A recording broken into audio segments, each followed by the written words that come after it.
I'm in California and I'm ready to share some secrets. Hey Ma'am Fam, it's Molly. I'm out at the Disneyland Resort and I'm so excited because I'm doing the next installment of our secret series right here in Disney California Adventure. This park is chock full of some of the best hidden secrets, details, Easter eggs, Imagineering backstories of any Disney park. You've got Cars Land, you've got Avengers Campus, you've got Pixar Pier, you have so many nods to old Hollywood and the Disney history. I'm so excited. Enough talking, it's on with the show. Welcome into Disney California Adventure. When you first come into this park, you are on Buena Vista Street.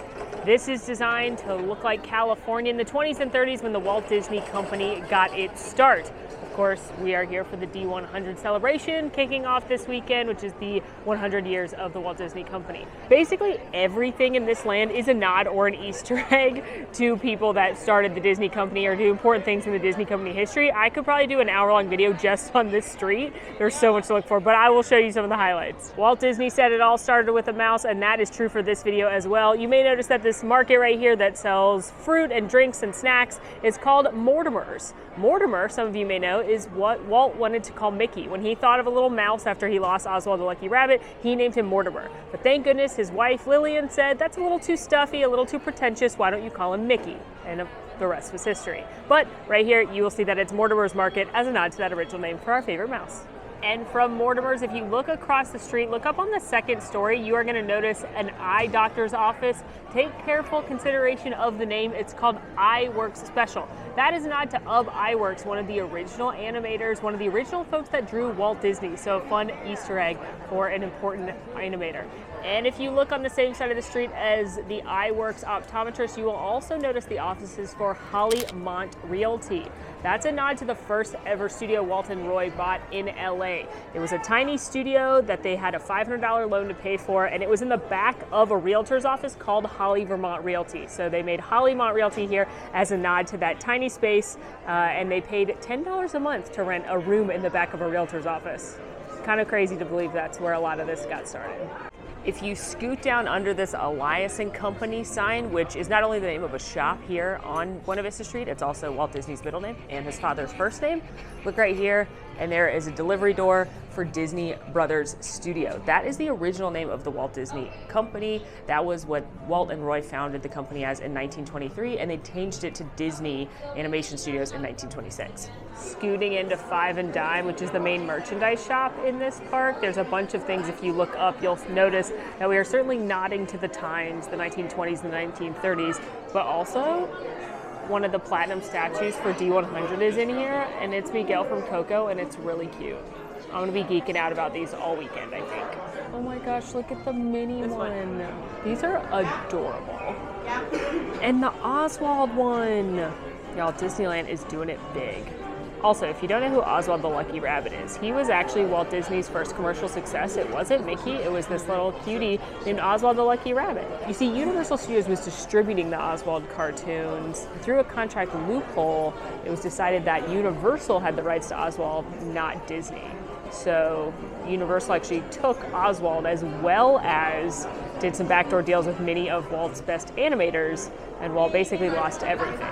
So as the story goes, Walt Disney is on a train back from New York where he had this meeting with Universal where he learned he lost Oswald, his success, he lost many of his animators. He's going back to California, and he's got to tell Roy, his brother, the financial genius behind the company, that he basically lost everything. But it was on that train ride that another idea popped into his mind, and he just started drawing on a piece of paper, and he drew a little mouse. And that is the story of Mickey. Plus, we're in Disney, right? All our stories have to have a happy ending. Almost 100 years later, in 2006, Disney got the rights back to Oswald from Universal, and get this, it's because they literally traded Al Michaels, the sportscaster. They agreed to let NBC Universal use Al Michaels to be a sportscaster for their sporting events in exchange for Oswald the Lucky Rabbit to return to the Disney Company. Hilarious. You couldn't write this better.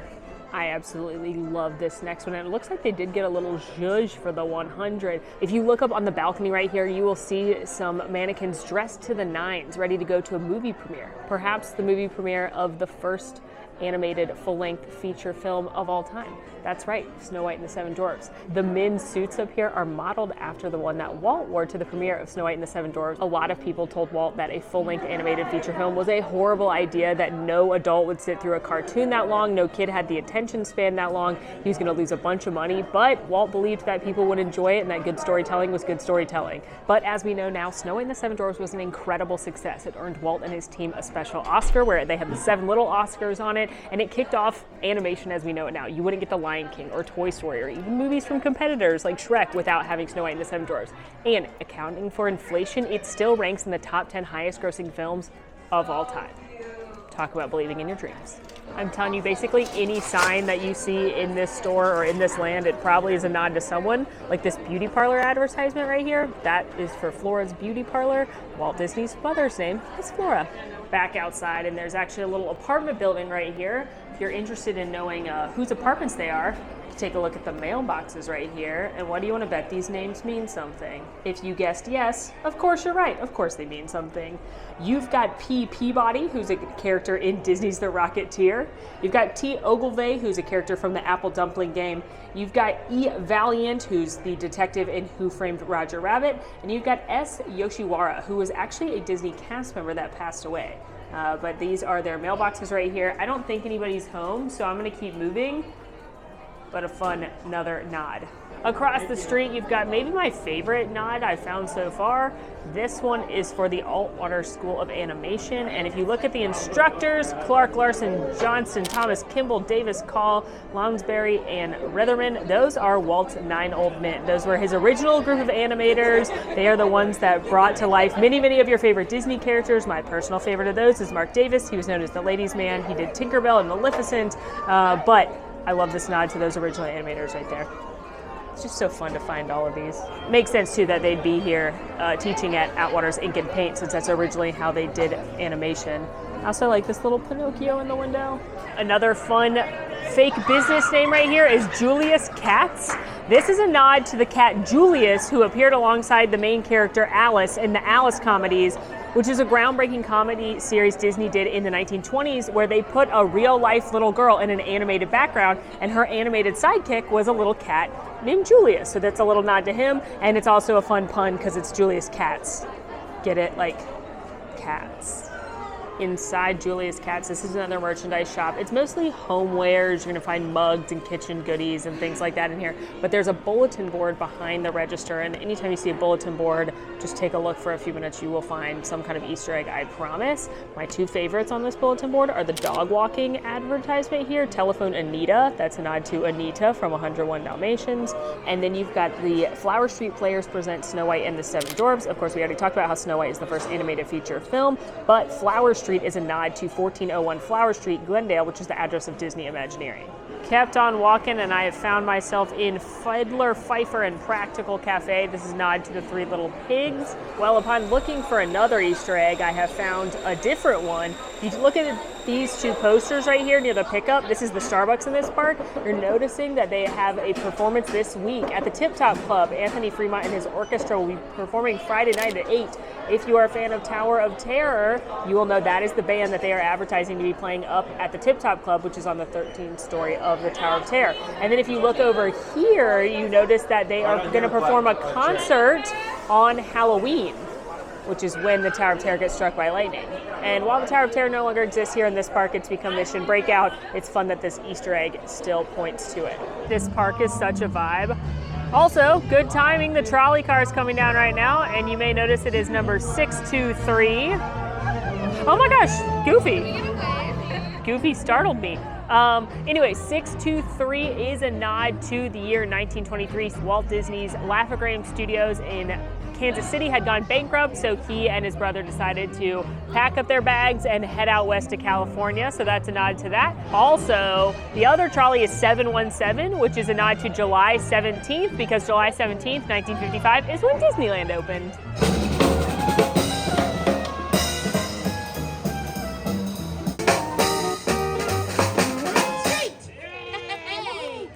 Come on, fellas, we got a show to do.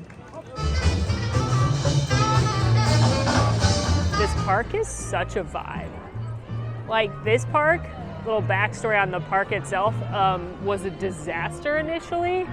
For some reason, Michael Eisner was like, you know what people would love? A theme park about California set in California. So like instead of going to real wine country, just come to Disneyland. Instead of seeing the real Golden Gate Bridge, come to Disneyland. And nobody liked it. It was called a disaster and the worst Disney park ever. Not only did it have a kind of bizarre theme, but it also strayed away from the classic Disney theme park design of the hub and spokes, the circle with the big icon like Cinderella or Sleeping Beauty Castle or Spaceship Earth or the Tree of Life, that when you walk in and you see something, they didn't have that. When it opened, there were very few attractions and the vast majority of things to do were shop or eat, so Disney was accused of price gouging and just being an overpriced mall, essentially. One of my favorite stories is that there was this big like golden sun icon that was supposed to be kind of like the thing you took your picture with the way you do Cinderella Castle, except for some reason they didn't think too much about it, and for the majority of the day it was backlit by the actual sun, so it looked terrible. So then they had to install reflectors on the ground so that the sun, the real sun, would reflect on to the ground and then light the fake sun properly. Like, just disaster. But they've really made this park wonderful, and I really enjoy coming here when I come out to Disneyland. I think the additions of Cars Land and Avengers Campus are incredible. The transformation of Paradise Pier into Pixar Pier. There's some really great attractions here now, some very beloved IP, and it's really quite enjoyable to visit Disney California Adventure. Now, I've said it before and I'll say it again, but the main thing that I missed, that I didn't get to do at Disney California Adventure, besides the soap opera dining experience, was Superstar Limo. Superstar Limo was one of the few attractions that opened with the park. It was right here where you can now find Mike and Sully to the rescue, and it went through a few iterations and the end result was bad.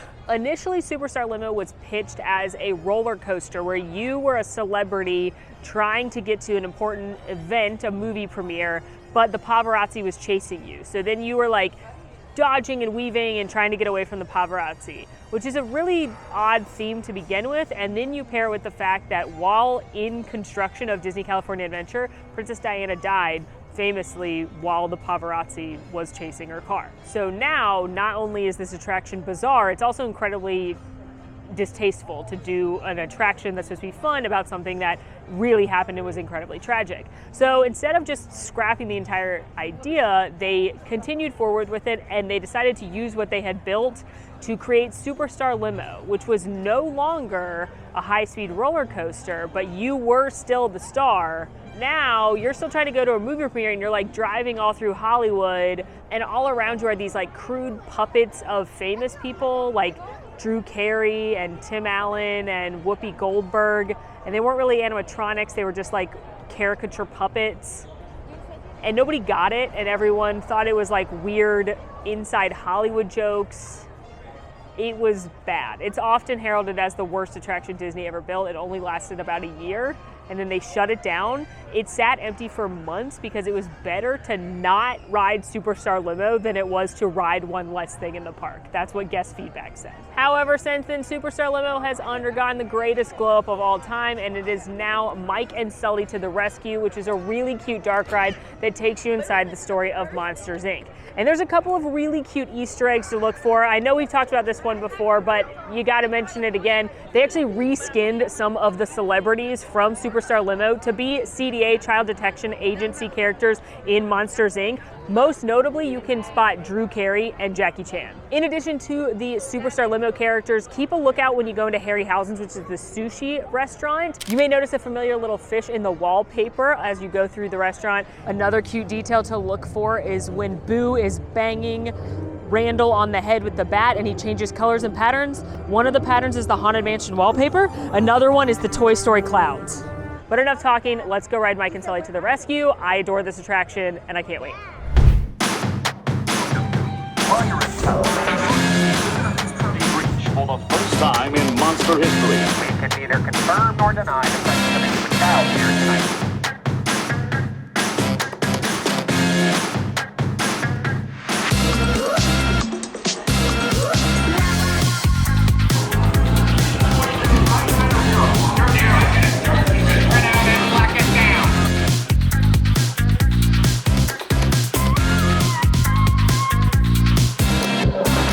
So I'm here during Lunar New Year festival, and there looks to be some really good food, so I'm gonna have some snacks along the way of this video too. Oh my gosh.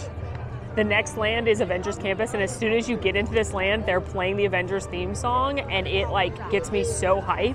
Like, I am a superhero in the Avengers. I'm ready to take on whatever villain I need to because I am mighty. Avengers Campus is also home to my favorite attraction in the park, Guardians of the Galaxy Mission Breakout. This is the re-theme of Tower and Terror. You can probably tell that by looking at it. This used to be Tower of Terror, very similar to the one in Walt Disney World, but they re-themed it to feature the Guardians. It's a really fun story that the Guardians have been captured by the Collector, Benicio del Toro, and they are on display within his collection. So you are headed into the Tivan collection for the first time. Of course, Rocket isn't going to stand for that, so he needs your help to escape, and you are going to help the Guardians escape. What I love about this attraction is that it is a little bit different every time. There's different songs that you could get, as well as different scenes that match with the different songs. You could hear Rocket make a different joke. You could see Peter Quill fighting a different monster. It's a really, really fun attraction. I adore it. I actually like it more than Tower of Terror. It's just a good time.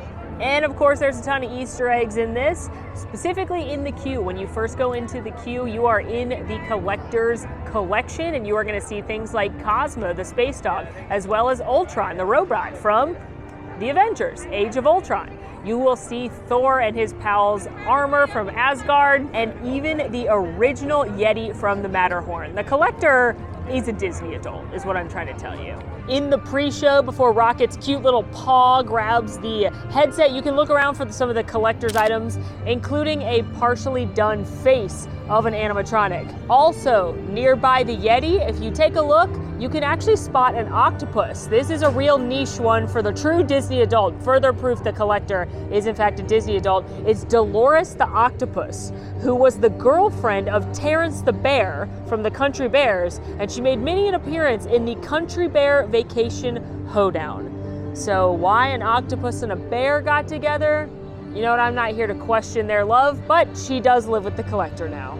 Possibly my favorite thing in the Collector's collection, however, is Figment. That's right, Figment, the purple dragon from Epcot, is hiding up in one of his cages up at the tip top of his collection. Plus, right outside here, you'll notice this splattering. It's supposed to be extraterrestrial alien goo as far as the storyline goes, but it's actually called the Kirby Crackle, and it's a nod to Jack Kirby, one of the original illustrators of Marvel Comics. He was known for doing this kind of design of bright colors and splattering of paint, so this is a nod to him at Avengers Campus. God, I love Disneyland so much. I was about to go ride it, and then a cast member came up to me and they were like, hey, if you wait right here, the Lunar New Year processional is coming by, and you've got the perfect spot. You're in the front row. Mulan is leading the Lunar New Year processional, and I was like, say less.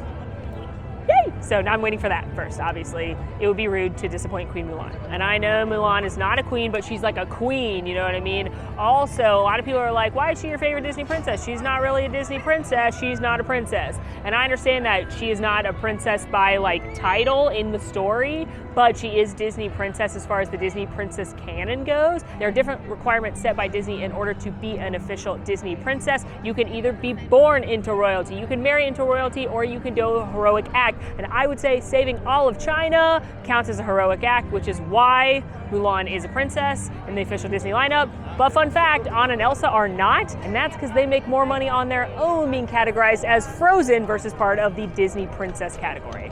The Lunar New Year processional was so cute. It had Oswald the Lucky Rabbit. He's the star of the show this year since it's the year of the rabbit. You can actually meet Oswald. And now it's time to ride Guardians of the Galaxy Mission Breakout. Yay! Waiting for my signal, and then we'll be on our merry way. But this plan won't work unless you help. Take this. Now move it.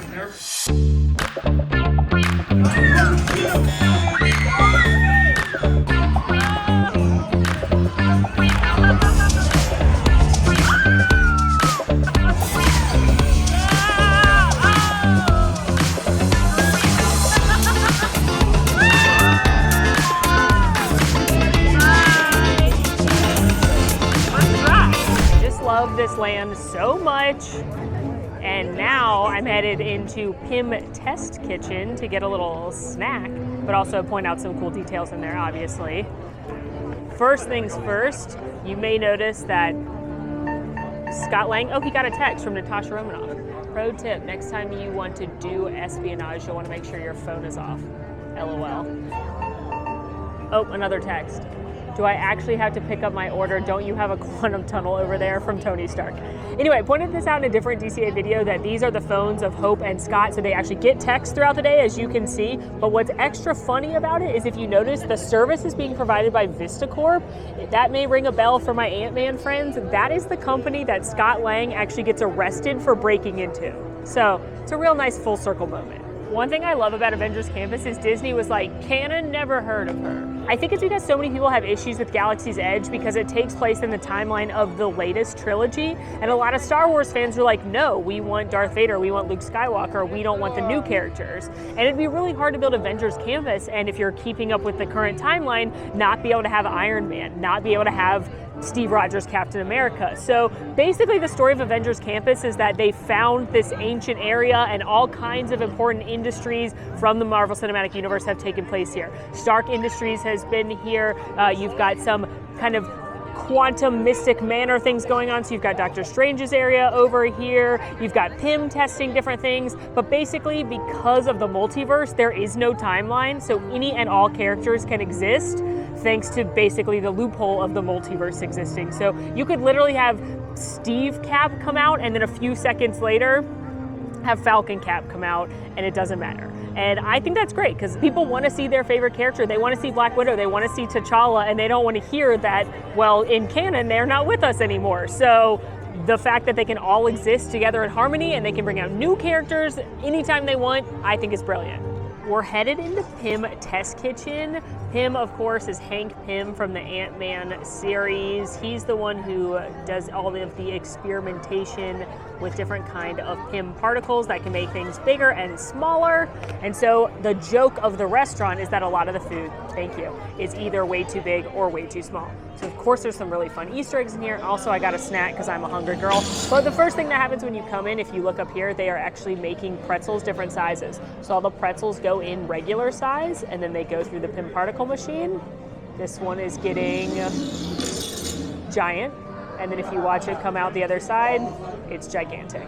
Isn't that fun? So in keeping with the idea of making things bigger or smaller, a lot of the food in Pym Test Kitchen is too big or too small. For example, you could get the subatomic chicken sandwich, which is a huge chicken patty, but a very tiny bun. You can get a giant pretzel. You can get a gigantic sandwich. Like you can buy the sandwich that serves 6 to 8 for $100, and it's a gigantic version of the Pym Nini sandwich. So I love the menu here because it feels like they had a lot of fun playing with it. They also have a signature soda from the Marvel Cinematic Universe that you can actually try and drink. Any guesses?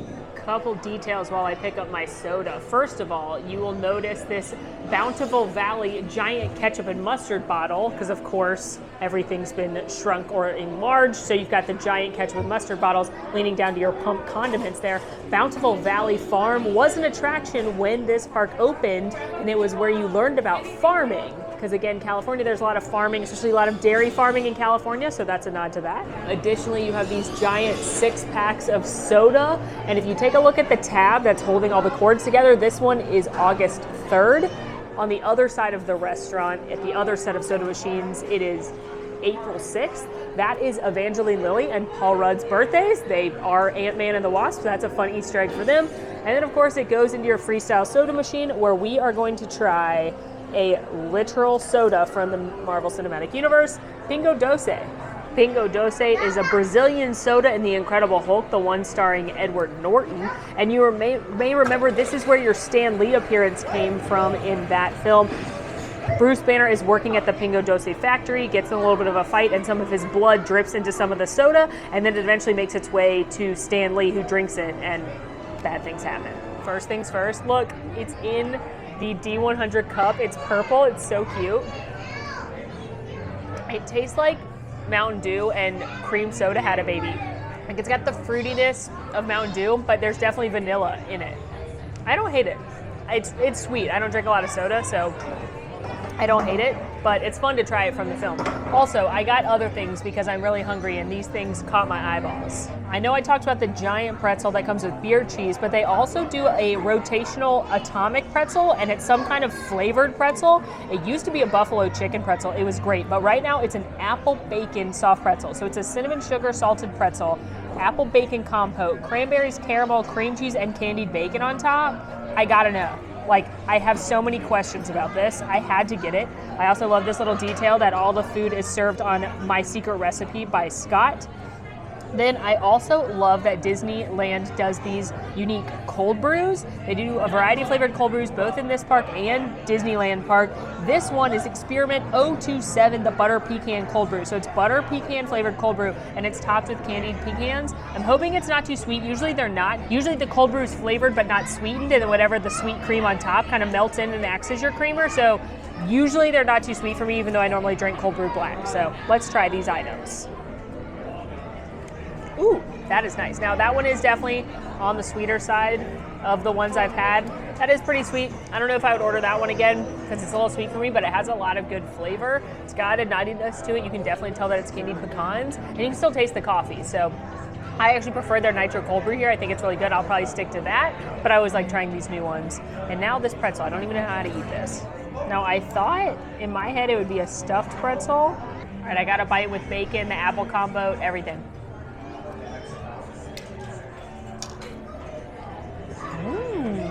This is actually really good.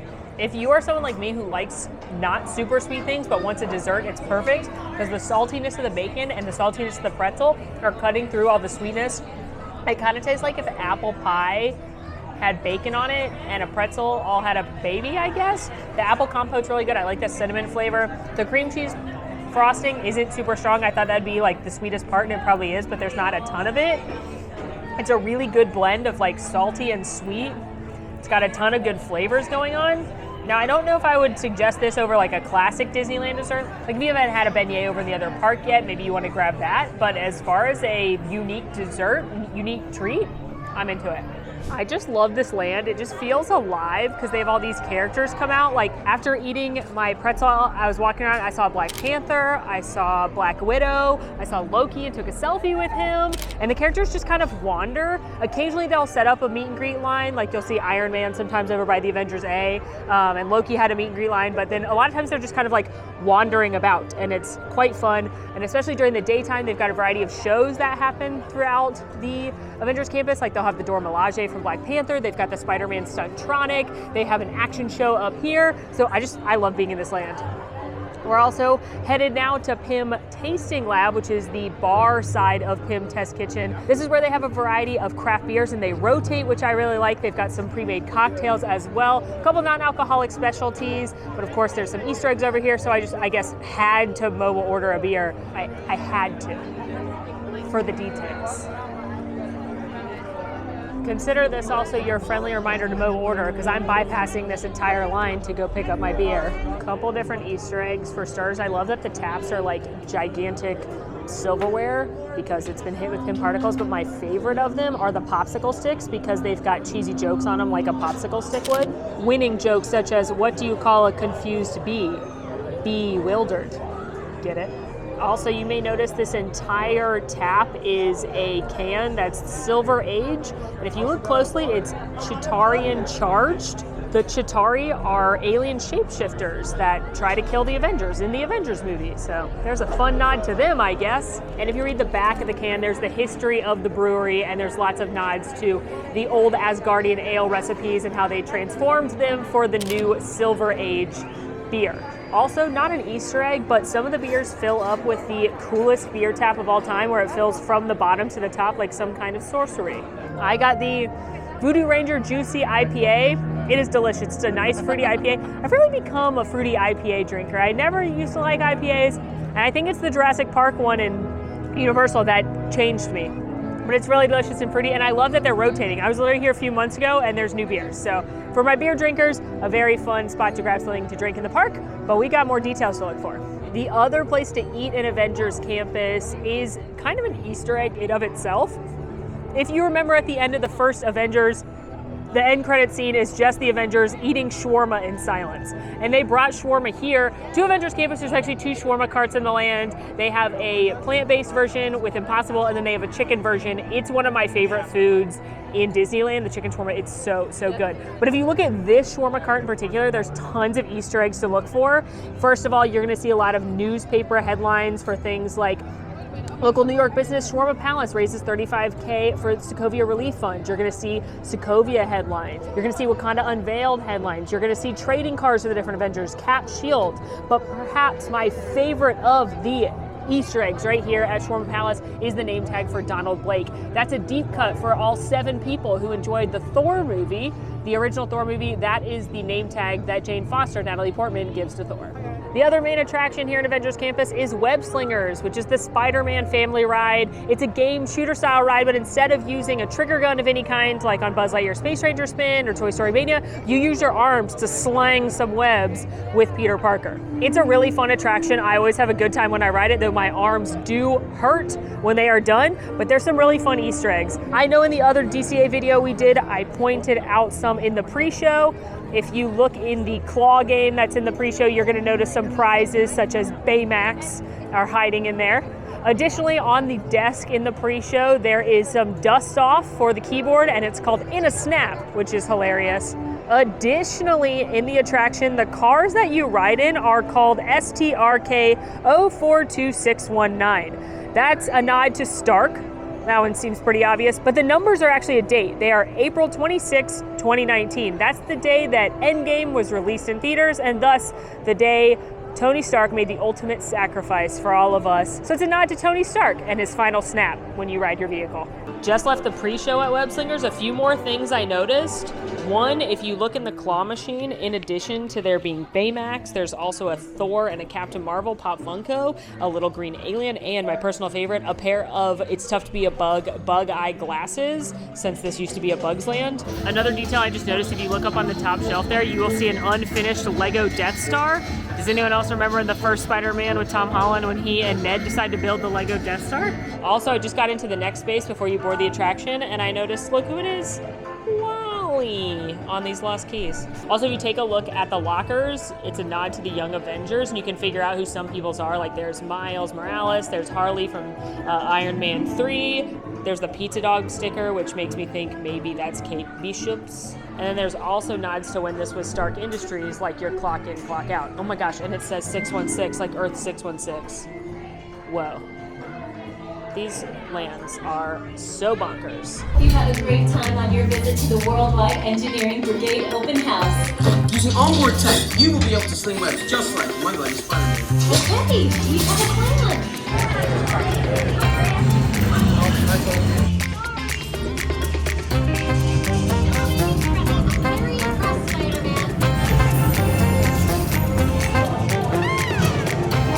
Now, color me shocked when I got on the vehicle, and it did not have STRK with the date that Endgame came out when I got into my car. In fact, mine said Maypo, which I am going to guess is a nod to Maypo, which is a division of Walt Disney Imagineering.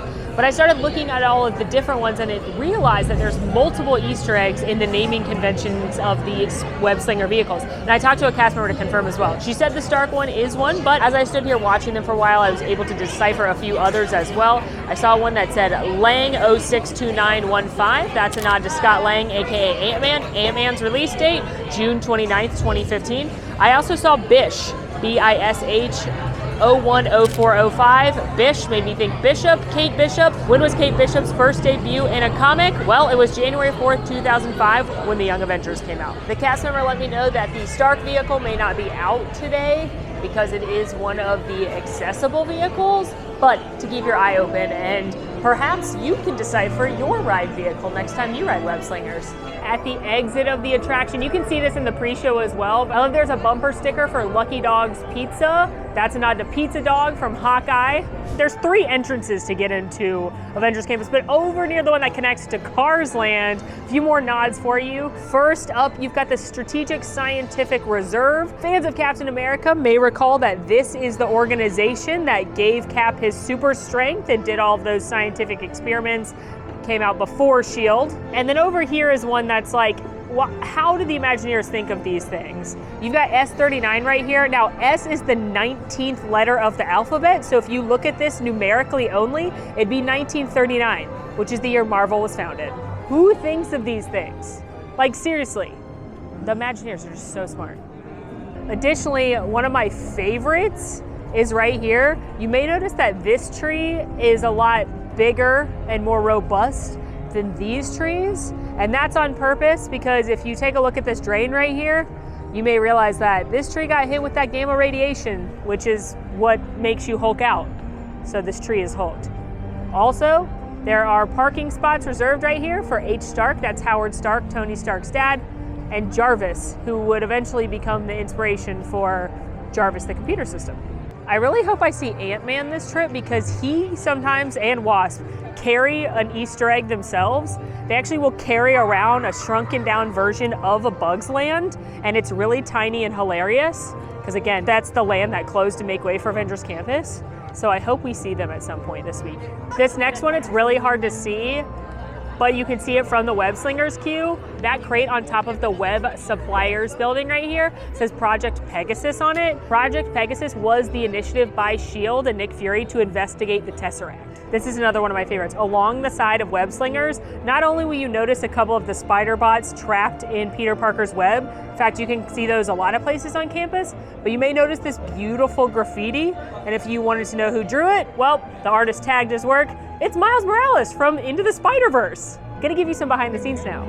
You may notice that it's nighttime now, which of course does come earlier this time of year, but I was supposed to land in California much earlier than I did and be able to film this entire video in one day. Unfortunately, my flight was delayed and I had my own row on the flight. I was ready to go. We were gonna push off on time, and then they held the flight for 90 minutes because another flight had some passengers that missed their flight or was canceled, and they needed to get on our flight.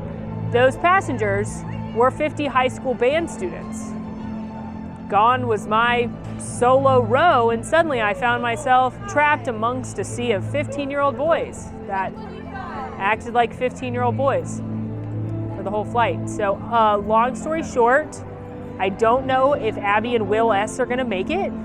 I agree that the first chair pick for French Horn was political, and I didn't have enough time to finish this whole video filming in one day because of the delay. So, through Disney movie magic, I'm gonna finish this tomorrow when it's daylight, because, you know, it's kind of hard to look for Easter eggs in the dark. So, see you tomorrow. Hey, it's me. It's a new day. The sun is shining, it's daytime, and we can talk about Cars Land now. Welcome, friends, to what is quite possibly the best themed land in Disneyland. Cars Land is absolutely stunning. It feels like you are walking in to that Pixar series. It's especially amazing at night when it lights up with all of the neon lights, just like in the movie. It is unbelievable. I don't love Cars.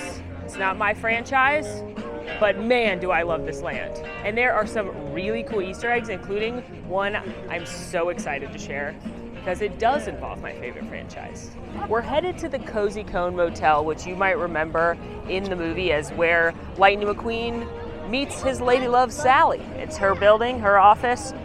And here in DCA, the Cozy Cone is a variety of snack stands. So each of the different cones has a different snack. So one's got ice cream, one's got popcorn. It's called the Pop Cone, which is very funny. But most importantly, we're coming into Sally's office. Side note, I know I just said I don't love cars, but man, are Lightning and Tomato a cool meet and greet. They're literal cars driving around. Anyway, now that Lightning has moved, we can find maybe the best Easter egg of all time. Here in Sally's office, look at those cones on the top shelf right there. If you look closely on the left-hand side, you'll see some familiar feet peeking out. I see Buzz Lightyear, and I even see Rex with his little tail pointing out. Remember in Toy Story 2 when the toys used cones as a cover to cross the street to get to Al's Toy Barn? What an adorable little recreation. Next one I want to point out is at Tow Mater's Junkyard Jamboree. This is one of the kind of B-ticket attraction here in Cars Land. It's got a 32-inch height requirement, and if you've been to Walt Disney World, it's the same mechanism as alien swirling saucers, though I swear this one spins you a little faster. While there are lots of fun signs that I encourage you to take a look at, from things like monster truck rallies, different car products, the one that I enjoy the most is this one right here in Japanese. It means Drift King, which is one of the cartoons, the Cars shorts, features a character called Drift King, and it's set in Tokyo. And I'm sorry, but I can't help think of another Drift King in a car-related franchise. That's right, that's the villain in Fast and the Furious Tokyo Drift, Fast and the Furious 3. Did the Cars name their character after the Fast and the Furious? Are the Cars in the family? I don't have friends. I got family. Es correcto. Échenle un ojo a sus pequeños. What do you guys think they're talking about? I love Molly so much. She's so funny. Let's take a selfie to show Molly that we're having so much fun without her. I miss Molly. She's in a car so far away.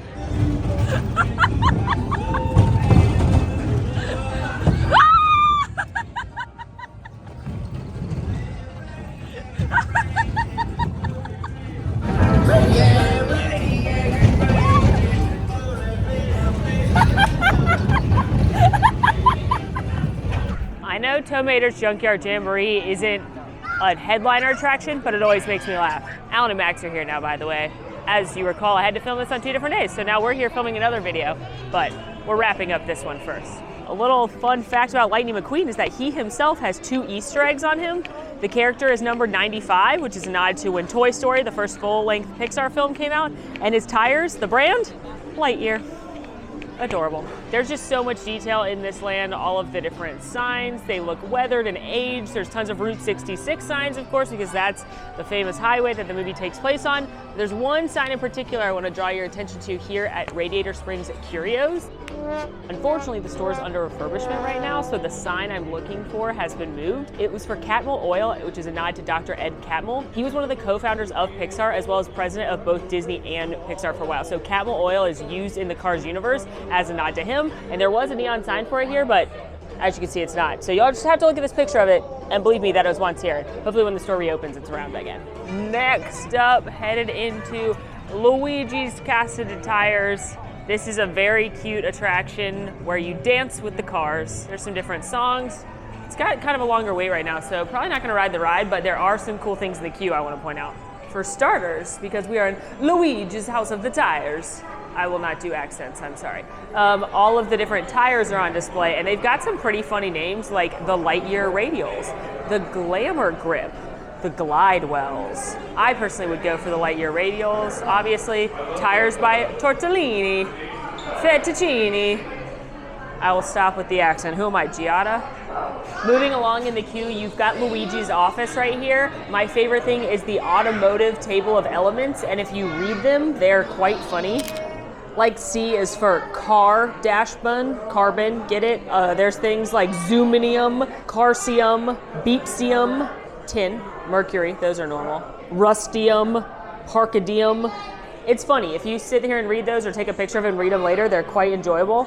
And then I've always said, if you want to see Easter eggs, look at a bulletin board. You are gonna find a ton. So I could probably sit here all day and look at everything in these bulletin boards right here, but there's a few things I definitely want to point out. For starters, you've got autographs of some of the different famous cars. You've got stuff from Lightning McQueen's stint in Tokyo. You've got different tires, different treads from some of Lightning's different races that he's got on display right here. I'm obsessed with this sign, 20,000 Leagues Under the Seal, obviously a 20,000 Leagues reference. We've got the Wheel Well Motel's cocktail menu, the Cartini, the Floody Mary, the sidecar, hilarious, engine and tonic. These are very, very clever. I'm always amazed by things like this. The first one I came in here to show you, though, is actually this autograph right here to Luigi and Guido. Thanks for the new white walls from John Lasseter. That is a joke on John Lasseter, who is the founder of Pixar, director of Toy Story, John Lasseter. And last thing I'll point out in here, an adorable little hidden Mickey. There's a little foam Lightning McQueen antenna topper, and someone put Mickey ears on him. Luigi's Rollickin' Roadsters really is a cute attraction. If it had shorter wait, I would definitely go on it right now, but we're shooting a couple other videos today, so don't have time to wait 30 minutes there, but it really is cute. It's a fun little dancing ride. But of course, the headliner attraction in this land is Radiator Springs Racers. It's a fancy ride. It's the absolutely superior version of Test Track. It's both a dark ride and a thrill ride. It is so fun. I cannot recommend that one enough when you come to DCA, but we are headed to Pixar Pier. On our way to Pixar Pier, but what would a theme park based about California be without an earthquake? One of the most prominent things in California. This bridge between Pacific Wharf and Pixar Pier actually rumbles constantly as if it's been hit by a 1 to 2 on the Richter scale earthquake. And it's hard to notice it because if people are walking across it, you just assume that it's the people rumbling it. But I've got 2 scientists tracking the data. No. That's another one. Little. No. Oh, that's a big one. That's a big one. Yep. Oh, let's keep going too. Bit of an aftershock. Oh, then a new one. Wow. Yes. Welcome to Pixar Pier. Pixar Pier rethemed Paradise Pier, which is kind of a 1920s style boardwalk, but they rethemed it to be all about Pixar. Pixar shorts, Pixar movies, Pixar characters, and it's kind of hard to find actual Easter eggs and details in this land because the entire land feels like a giant Easter egg for everything Pixar. For example, this little merchandise shop right here is called Knickknacks, named after one of the most popular and one of the earliest Pixar shorts with the little snowman snow glue. Gnome, sweet gnome. So this entire land is just full of amazing Pixar details. Everything from, if you look up at the wire work right here in this kind of canopy, it's all different Pixar characters. You can see sharks from Finding Nemo. I see Remy, Mr. Potato Head. I see Linguini and Frozone. So all kinds of characters everywhere you look in this land. One of my favorite nods to a moment in Pixar is the fact that you've got the abominable, but it's been changed to the adorable snowman's frozen treats. If you remember when Mike and Sully run into the abominable snowman in Monsters Inc., he offers them yellow snow cones, and then he says, No, don't worry. It's lemon. So what do they sell here? Lemon soft serve ice cream.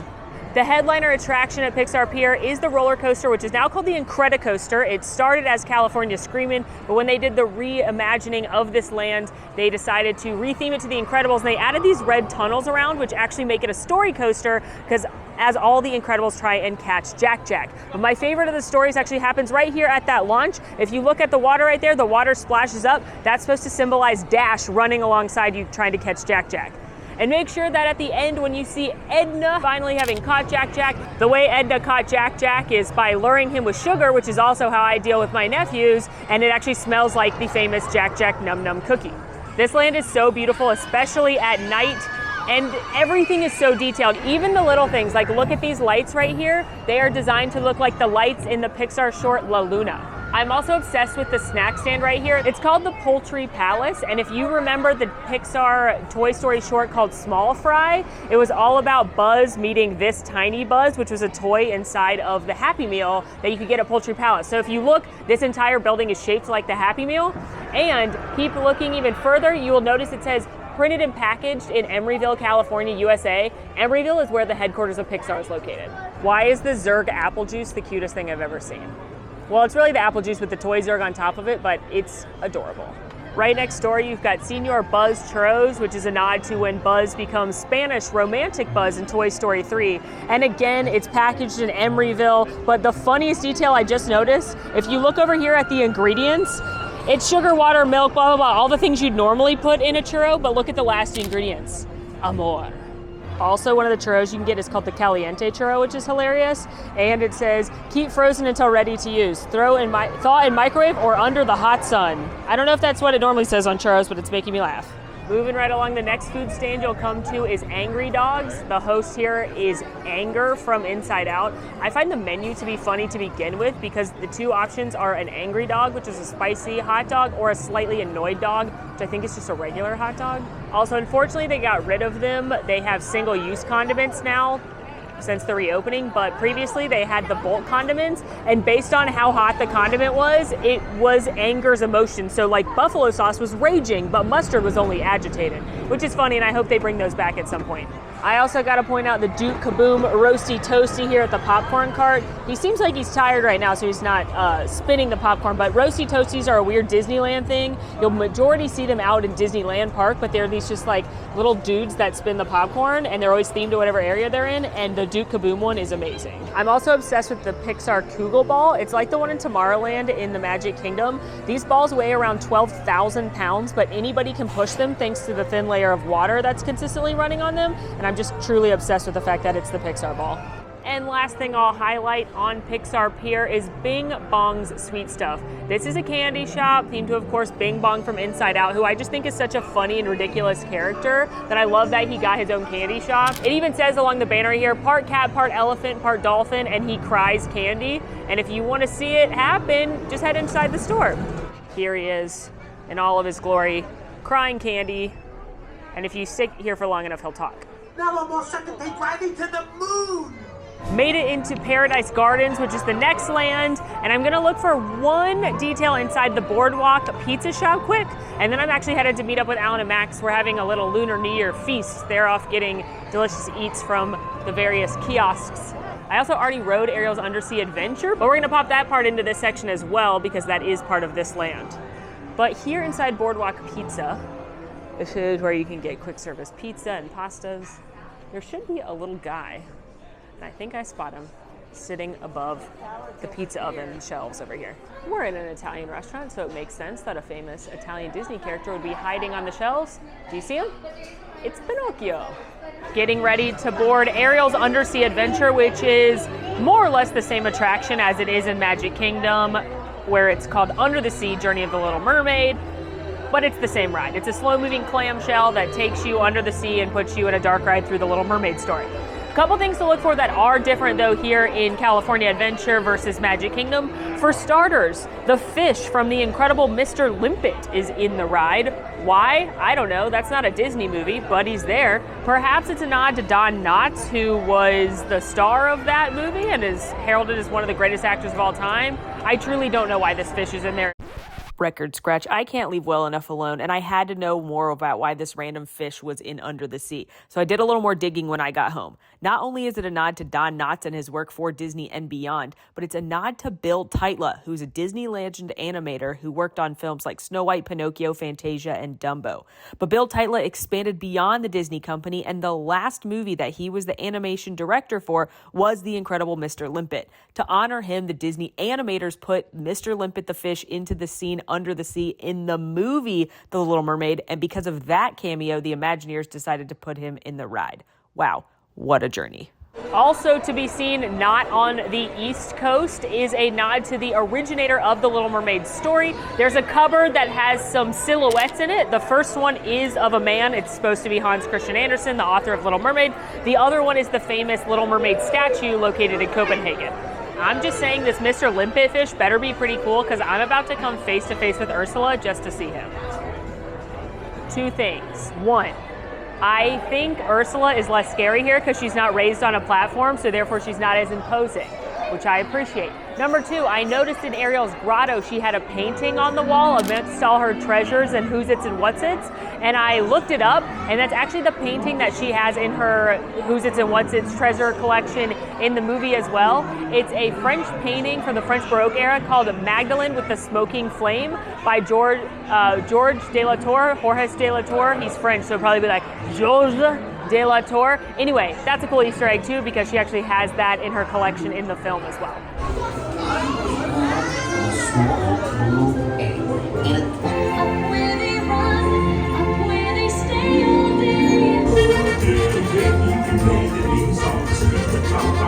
Under the sea, darling, it's better. I admit that in the past I've been a nasty. I am not silent into shame. Too bad you don't understand.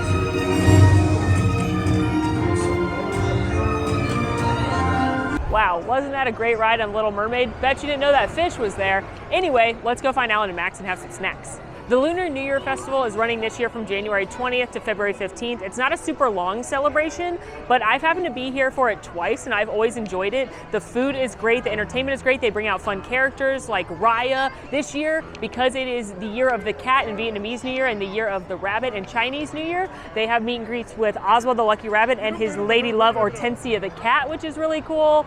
Mulan leads a processional, so it's a really fun celebration and definitely nothing like we have in Walt Disney World. Looking for Alan and Max now, and I have spotted them. I wonder what delicious eats they got. I requested an egg roll. Hello, what did you get? Oh, this is for you. This is for us. I'm more interested in these things. At least I can eat the pretzel. Hot dog infused. The pretzel is hot dog infused? I told you, got it for you. What a pal. Okay, for real, what'd y'all get? Okay, well, we got the Mickey Mouse shaped hot dog bun. You already saw that one. We also got the quesabirria egg roll with guajillo pepper consomme. It's looking good. This is the gochujang elote and the red spice fried chicken bites. We also got the spicy pork don don noodles. And the char siu barbecue pork bao with pickled red onion and jalapeno. This looks delightful, not you. Rapid fire food review. Elote with gochujang. That's a journey that I'm still going on. Still there. Yeah, not a combo I would expect, but weirdly good. The gochujang is sweet and spicy against the salty. Spicy pork dan dan noodles. I love a dan dan noodle. Pork's good, just a little bit of heat on the back end. Very tasty. I like it. I'm going for the birria egg roll. Oh, you're not gonna eat this? No. We'll dip in the consomme. That is so good. It's so cheesy. The meat is really tender. There's a really good fry and crisp on the shell. It's a big, hearty egg roll. The consomme is good, not too salty. Little spice, 5 stars. Listen, I'm gonna try the pretzel alone. Hot dog infused. It's so good. No way. You know what? It has a taste. It looks like it's gonna be garlicky and delicious.